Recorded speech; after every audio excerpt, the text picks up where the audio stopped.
ยุคสมัยยิ่งลาวกาวนุ่งถือตามประเพณีของลาวสาวงามแดงดอกจำปาสุขสื่อเทนาทั้งจบทั้งงาใครก็สงเสยยองน้องมันเทียนเทียนหูงานการน้องเก่งใจมาเห็นน้องแล้วคือแก้วแหววแย่เพื่อนสายตามแสวงไม้ปองมันเพื่อนหญิงต่างก็ให้ความสำคัญ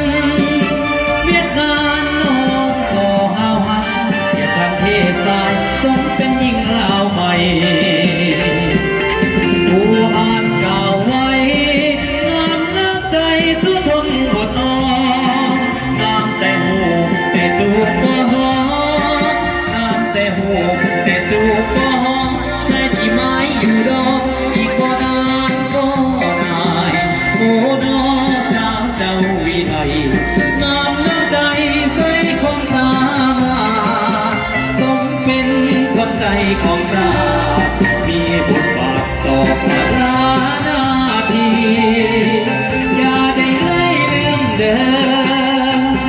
ไอ้อยังมากแค่ไกลสมัครใจไว้ก่อนมิ่งสมอนทองน้ำพอสิได้เดบ่น้องหากยังบ่เพียงพอผลงานอายมันหายไปก่อนก็ได้คนดี ให้รอท่าอีกจะมีบอกอายแน่จริงพอได้